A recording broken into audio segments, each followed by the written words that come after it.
Operation లేకుండా మోకాళ్లు మరియు నడుము నొప్పులకు అత్యాధునిక చికిత్స డాక్టర్ భావన హర్వాణి గారి ఆధ్వర్యంలో ఆర్ఎఫ్ఏ మరియు ప్లాస్మా పద్ధతిలో చిన్న ఇంజెక్షన్ తో పరిష్కారం. Hospitals road number 12 Banjara hills. నమస్తే, మీరం రెడ్డి తిరుపతి రెడ్డి. ఇప్పుడే ఒక తమ్మునేలు చూసిన ఈ మహా టీవీ మహా న్యూస్ వంశీ ఒక తమ్మునేలు పెట్టాడు. ఏంటంటే బండి భగీరథ్ ఫామ్ హౌస్ లో నాతో బాధితురాలి తల్లి సంచలన వ్యాఖ్యలు. ఏం నా తమ్మినలు చూస్తే ఎవరికైనా అనిపిస్తుంది అంటే బాధితురాలు తల్లి బండి భగీరథ్తో ఏదో అసాంఘిక కార్యకలాపాలు నెరవేర్చినట్టుగా ఆ తమ్మినేలు ఉద్దేశం కనపడతా ఉంది.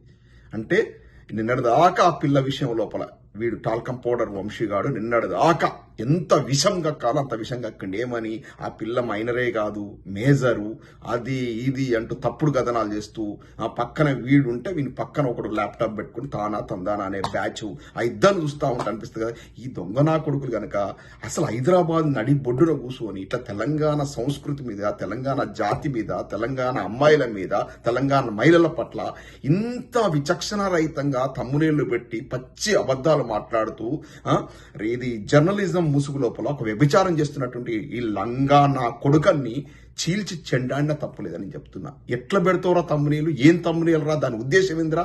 అరే నీకు తల్లికి చెల్లికి పెళ్ళానికి మధ్య ఉండేటువంటి డిఫరెన్స్ అని తెలుసారా దొంగ నా కొడుక? అంటే నీ యొక్క ప్రాబల్యం కోసం, నీ బతుకు తెరువు కోసం ఏ నీచస్థానికి దిగదారుతావా? ఏం పెడతావురా నువ్వు? అంటే అర్థం, ఆ తమ్మునీల అర్థం ఏంటంటే బండి భగీరథ్ అనేటోడు ఆ అమ్మాయితోనే కదా అమ్మాయి తల్లితో కూడా అసభ్యంగా ప్రవర్తించిండు, అంటే ఏదో చేసిండు అనే అర్థం వచ్చేలాగా పెట్టిండు. ఇక ఇది విని కూడా మన తెలంగాణ రక్తం బాయిలు కాకుండా ఉంటుందా? తెలంగాణ జాతి ఎటువంటి జాతి అంటే పస్తులుండనైనా పస్తులు ఉంటారు. అంటే ఆకలితో అలమడినైనా 10 రోజులైనా 15 రోజులు ఉంటారని ఒక చిన్న తప్పు చేయాలంటే కూడా 1కి 10 సార్లు ఆలోచించేటువంటి జాతి. ఆత్మాభిమానం కోసం తమ మీద తమ పెట్రోల్ పోసుకొని సావడానికైనా సిద్ధపడేటువంటి జాతి.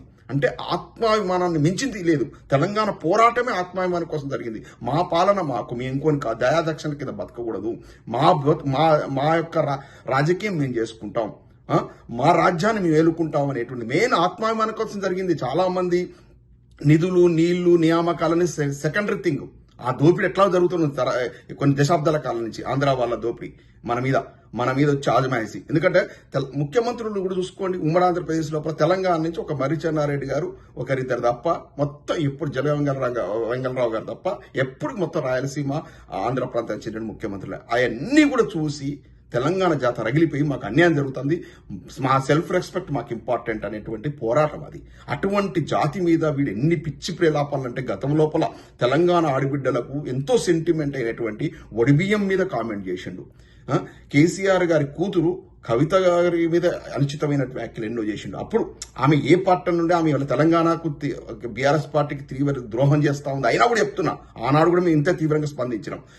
మన కల్చర్ మీద, మన సంస్కృతి మీద, మన యొక్క ఆచార వ్యవహారాల మీద వీడి టైం దొరికినప్పుడల్లా వీడు మాట్లాడుతూనే ఉంటాడు, ప్రలాపన చేస్తున్నాడు. వీనికి ఏంటంటే వ్యూస్ కావాలి. అంటే ఒక తెలంగాణ సమాజం మీద కనుక వీడు ఇట్లాంటి పిచ్చి ప్రలాపాలు చేస్తే ఇంకా అదర్ సెక్షన్ అపోజ్ చేసేటువంటి సెక్షన్ ఉంటుంది కదా, వీనికి వ్యూస్ రావాలి. వ్యూస్ వస్తే పైసలు సంపాదించుకోవాలి. మరి దీనికంటే వ్యభిచారం చేసుకోరాదురా? ఒక బ్రోతల్ హౌస్ నట్టుకోనో మసాజ్ సెంటర్ నట్టుకుంటే ఇంతకంటే ఎక్కువ పైసలు వస్తాయిరా వంశీ. నేను చెప్తున్నా, నువ్వు అంతకంటే ఈయనమైన పని చేస్తున్నావు.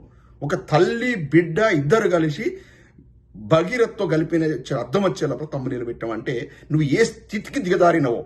అంటే వీడు పైసల కోసం వీడి యొక్క సొంత కూతురునైనా చెల్లినైనా కూడా వీడు వ్యభిచారం కూడా చేయించేటువంటి నీచ స్థాయికి పోయేటువంటి జాతిలో పుట్టినటువంటి వ్యక్తి అయితే ఇట్లాంటివి పెడతాడు. నేను ఇంత ప్రసపదాలు మాట్లాడుతున్నట్టే ఆ తమ్మునేలు చూస్తే ఎవడైనా మనిషి అన్నవాడు స్పందించాల్సిందే. ఈ విధంగా ఇంత చదువుకున్న వ్యక్తిని, ఒక ఎన్ఆర్ఐ నేను ఇంత స్పందిస్తున్నట్టే నాకు రియల్గా నా వల్ల కావట్లేదు. డైజెస్ట్ చేసుకోలేకపోతే ఎట్లా పెడతావు తమ్మునేలు అట్లా?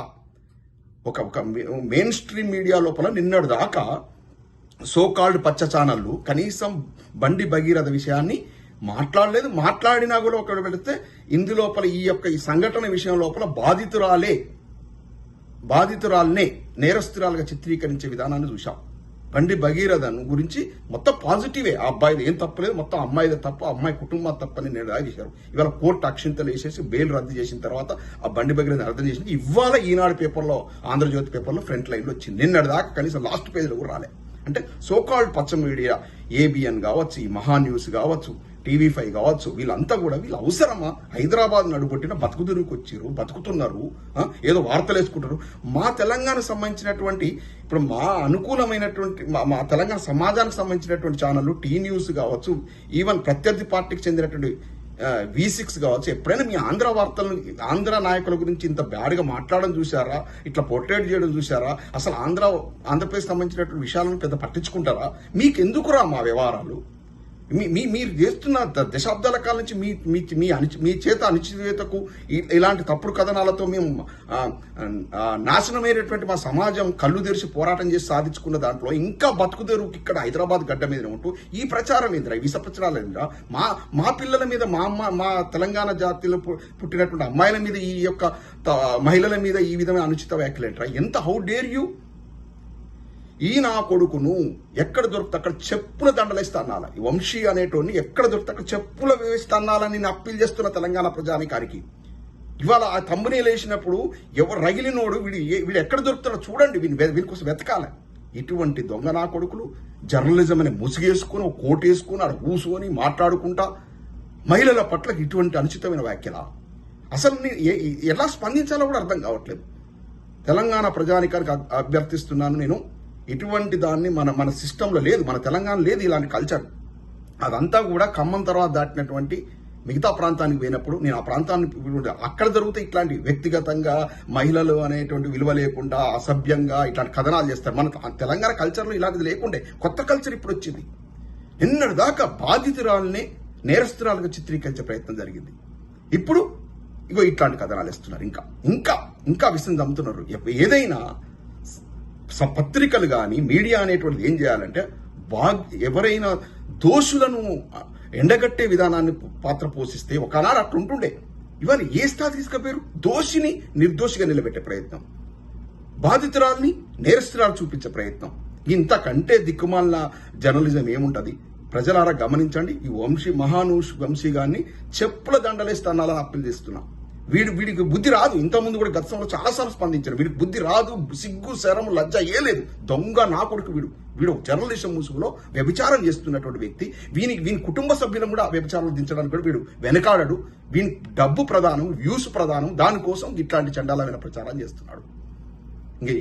ఇంతకంటే ఎట్లా స్పందించాలో కూడా అర్థం కావట్లేదు. తమ్మునేలు చూసిన తర్వాత నా స్పందన ఇది. ప్రజలారా మీరే చూడండి, వాడి యొక్క ఛానల్లో పోయి తమ్మునేలు చూడండి. చూసి మీరు ఇప్పుడు నీ మాట్లాడేది కరెక్ట్ కదా, మీరే నిర్ణయం తీసుకోండి.